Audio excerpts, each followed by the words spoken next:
welcome to another episode of Death Drive Dialectics. My name is Tyler, and I'm here with Nick, and we bring you another episode, this time on Berserk. Nick, you and I have probably watched Berserk more than 10 times collectively. It's definitely a Death Drive Dialectics favorite. I think we both agree, maybe even favorite of all time anime, and this episode is definitely overdue. I think you would agree with me again that each time we watch it, it seems to get better and better. We find more and more and more in it. And especially the psychoanalytic component on par with something like Evangelion, or even classics like Hamlet and Sopranos, something of that caliber. Having watched it again, we did watch it again recently for this video. What do you find in Berserk is most psychoanalytic, or what is so psychoanalytic about Berserk? I think in terms of like the core themes and ideas that it explores, it's very psychoanalytic. Berserk is really grounded in the desires of the main characters and following those desires and how they contradict with each other.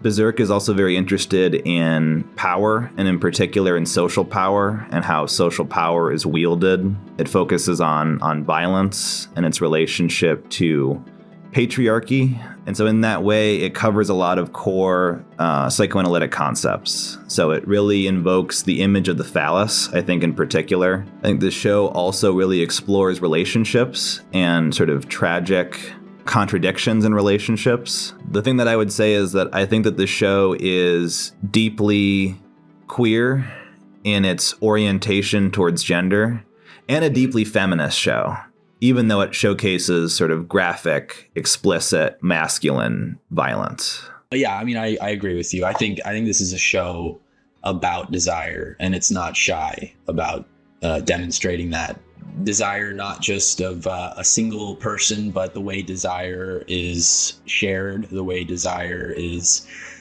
maybe not even your own desire, but the other's desire. Like Nick said, it's practically oozing Lacanian psychoanalysis, and that's what we're here to harvest. I think one thing that is super cool about Berserk is that the show is primarily a drama about characters that has this magical, real dimension that exists outside of the symbolic narrative of the world, like in myths and legends, but then is, also real. But as surprising to the characters as it is fantastical to us. Well, that being said, let's briefly talk about the two protagonists. Again, we are assuming that you've watched the show, but I think it's going to be important for our own analysis and interpretation to sort of lay out who our two protagonists are, Guts and Griffith, and how they relate to other important characters, but particularly Guts and Griffith. Who is Guts? Who is Griffith? How would you describe Guts to someone who hasn't watched the show? I think Guts embodies this archetypal wandering warrior that cannot handle being ensconced in social relations. And so, we start the story with him as a mercenary, and then he basically gets entrapped into Griffith's gang through subjugation. And then that's where we get Griffith, who is the foil to Guts. And I think how you can understand Guts is through Griffith and vice versa. Yeah. You described Guts as this wandering mercenary. Yeah, he is portrayed in the show as basically an indomitable force. He is wielding this giant sword, which he's had for as long as he can remember, as long as viewers can remember. And he, especially in the manga, if you read the manga, I mean, by the first volume, he's already cut like 100 people in half. His life changes when he meets Griffith, right? Griffith is the leader of a mercenary band called Band of the Hawk, and he's been leading them, at least when he meets Griffith. When he meets Guts, probably for over a couple of years now. Griffith, obviously, having saw Guts fight, would like Guts to join his band. Guts denies, on his way to the next battlefield as he is as a nomad. However, Griffith draws his sword on him, right? The contract that Griffith lays out at that moment is you have to fight for your life. If you best me, you're free to go. And if I best you, then you are obligated to fight for me indefinitely. This is what their relationship is founded on. And I think this relation is the most important relation in the show.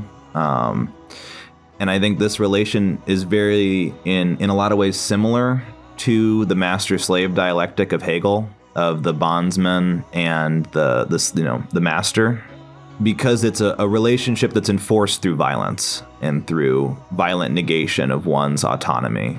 There's an ownership relation to their relationship. There's also love, which I think complicates it, but there's the ownership relation comes first and is ultimately the undoing of the love relationship. Yeah. We might be getting a little ahead of ourselves there, but yes, just I think to sum up our first words on Guts and Griffith, I think a good framework to start with. Well, the characters themselves will be challenging this framework as we go on, as we explain them further. But the framework being the subject of drive versus the subject of desire. And for us, Guts is very clearly a subject of drive, as he's introduced to us, the viewers. And Griffith is a subject of desire. Guts is, in a sense, driven by not a framework of desire, not necessarily goals or an end. Any addict or any sort of like highly pathological addict, someone who's completely driven around their addiction. Guts is, in a sense, completely addicted to violence. He commits violence for violence's sake, not for any goal. Whereas Griffith is presented to us as a highly motivated and ambitious character with a goal around which his life is structured. He has a very strong framework of desire, and this is, again, opposite from Guts. And we're presented in the beginning of the show, at least, two very different characters. Someone who is completely asocial and not interested in status or material wealth, only interested in satisfying and gaining enjoyment from violence.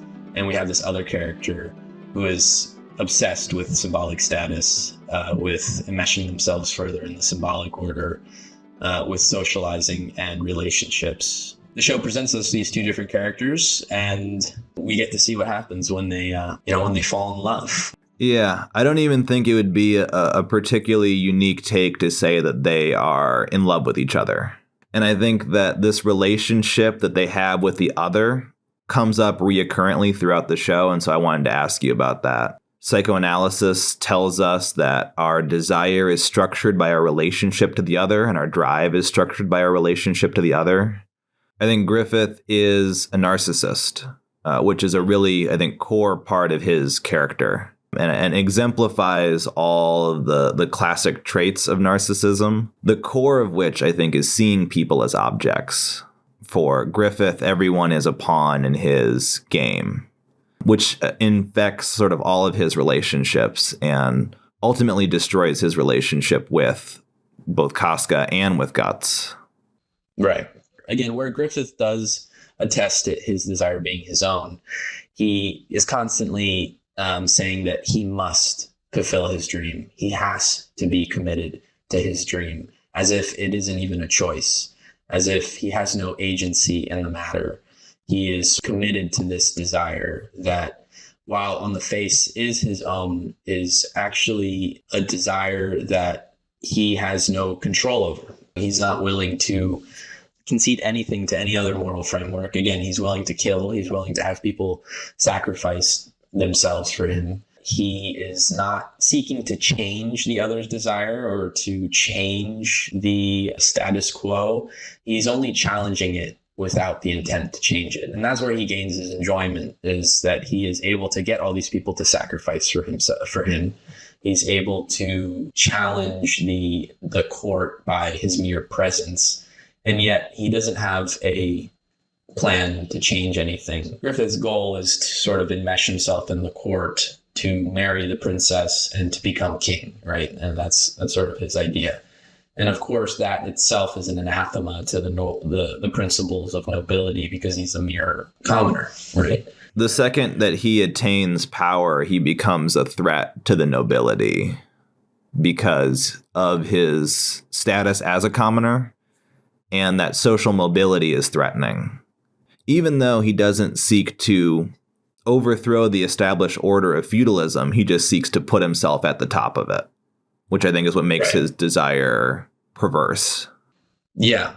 And another important aspect of perverse desire is, especially in relationship to the other, is that Griffith's relationship to the other is defined by a knowledge.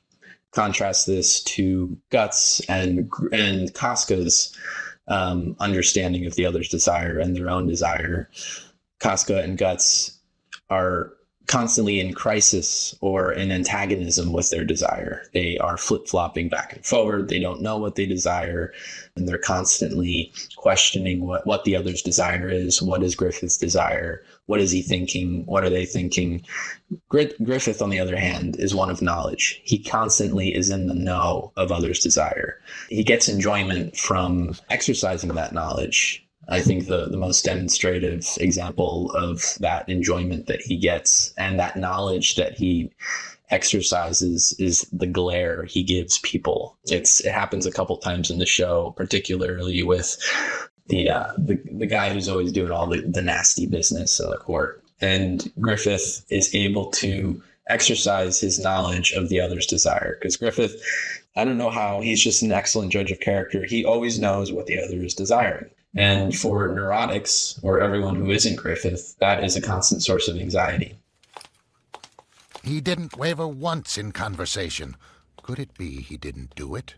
No, that's impossible. It would be too favorable an incident for him had it been an accident. Could it be? Could he have discovered me? I think to add in one thing about his perversity, is that for him, his desire is never a question.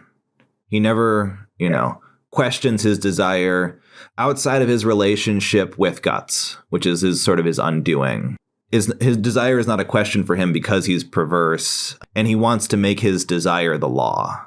We talked about Griffith as being a perverted subject, does not have this anxiety-filled relationship with the other, as the vast majority of people do who are neurotics. And Guts is a neurotic. Guts is constantly in crisis with his own desire and the desire of the other in this case being Griffith. Before Griffith, Guts's relationship with the other, the way he coped with this anguish was to reject it altogether.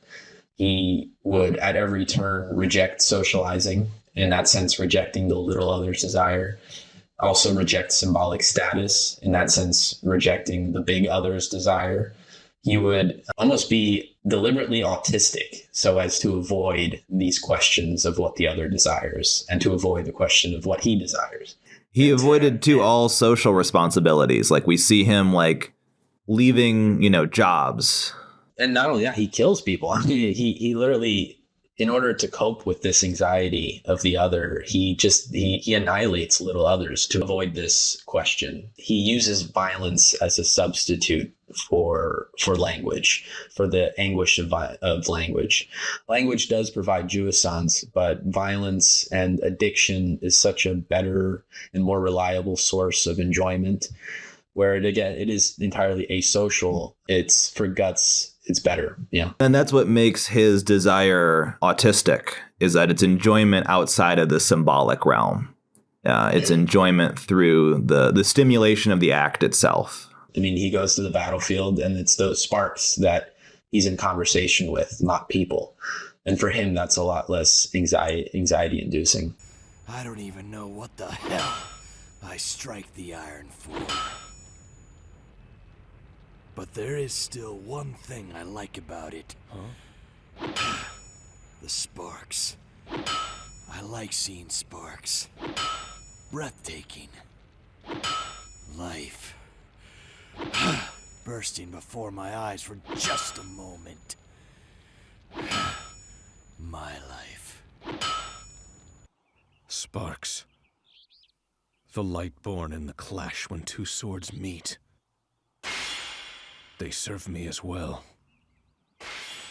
Throughout my life, the moments and people that have defined me,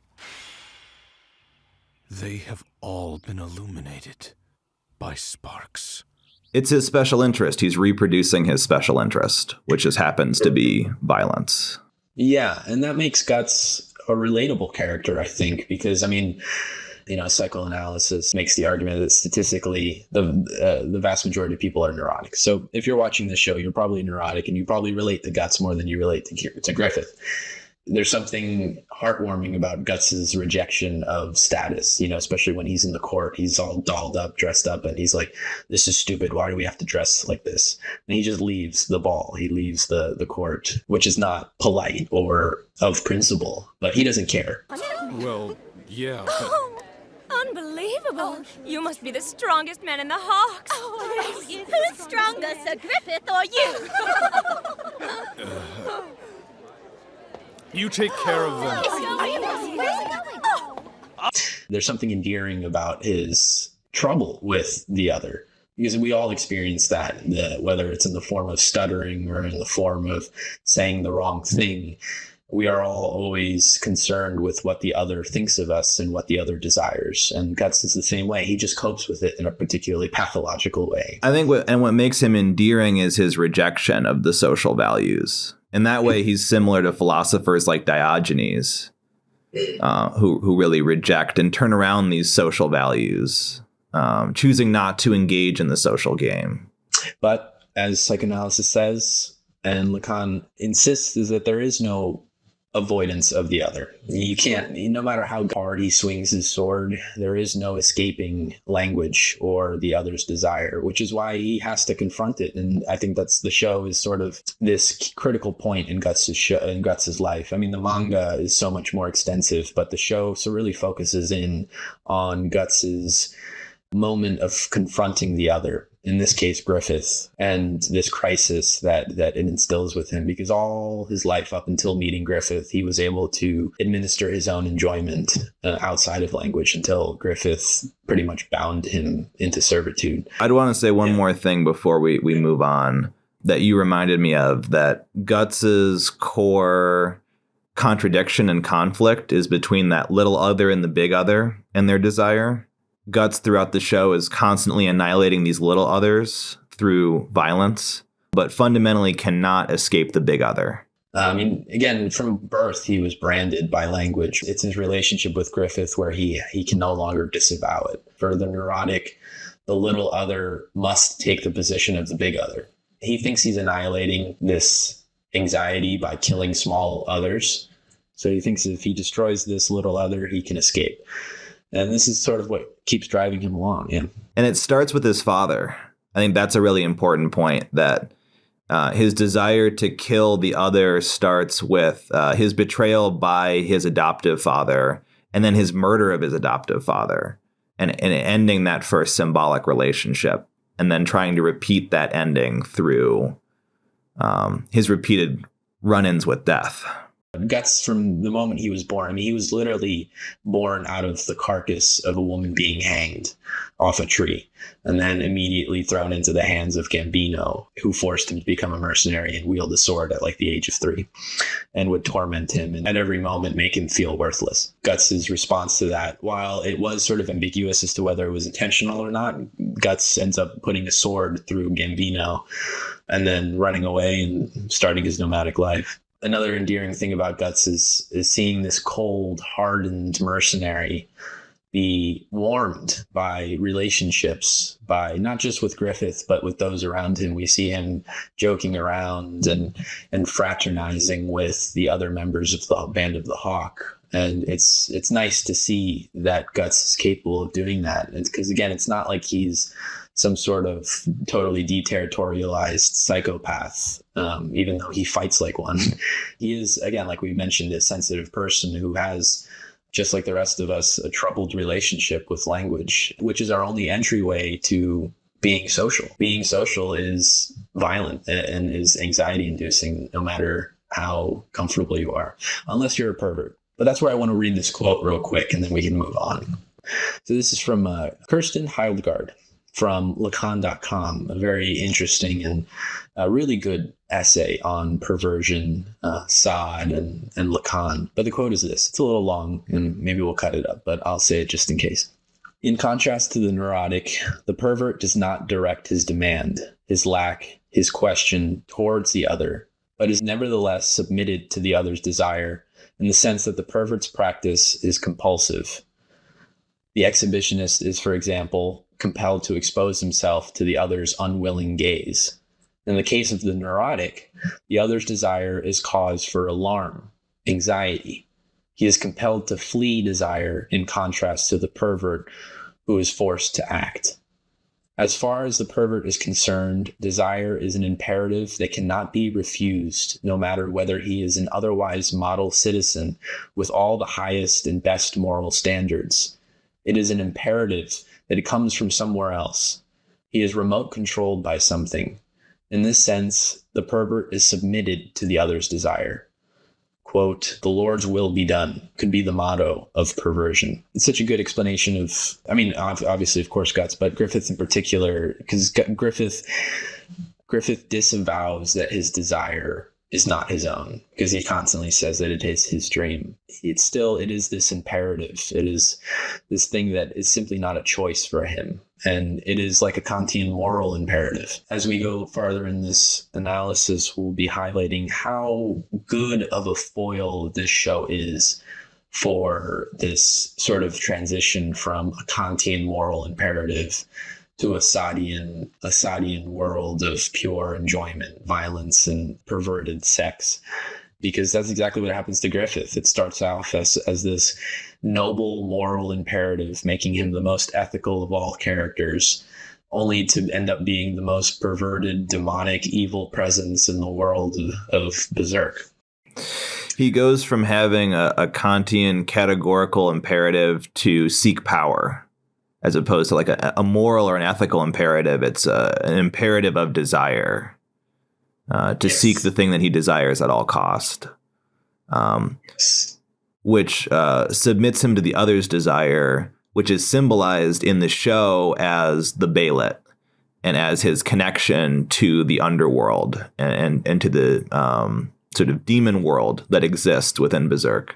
Tell me if you disagree or not, but let's talk about the scene and its implications. The scene where Griffith delivers his monologue of what it means to be his equal. It's a subtle scene, but it's like this crux for Guts. It's not directed towards Guts, but it might as well be, because Guts is eavesdropping on Griffith as he's delivering this poetic, philosophical monologue to the princess to win her over. I think it's such an important scene where Guts overhears Griffith explaining what it means to be Griffith's friend. Griffith says, "Some see nothing more than life and death. They are dead, for they have no dreams."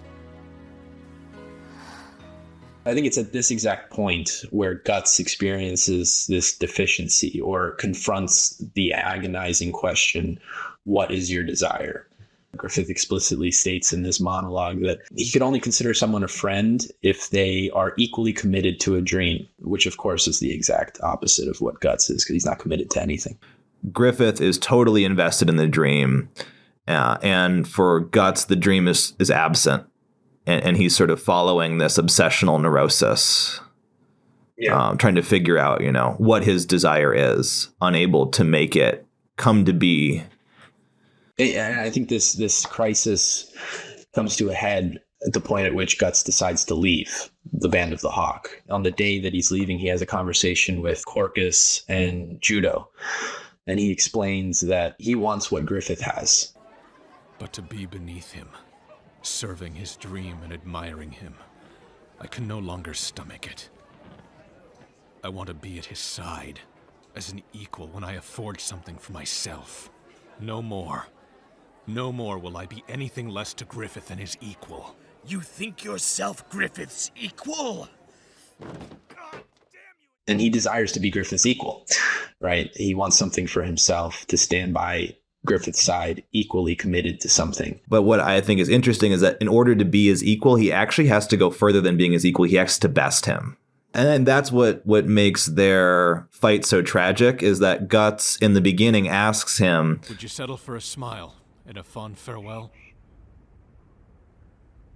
Like, can we end this as equals? And I think in that way that he's speaking exactly about the end of the master-slave dialectic, which is when the slave rises up and asserts their equality through a rematch, in this violence. Yeah, Griffith tells everyone and himself that he staked his life on this goal, on this dream. But along the way, he has also staked his life on Guts. He has developed this relationship with Guts that has subverted his commitment to his dream.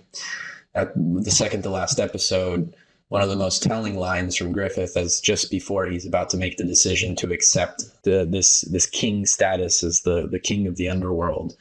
He says that, You, out of all the thousands of comrades and tens of thousands of enemies, only one, only you and you alone,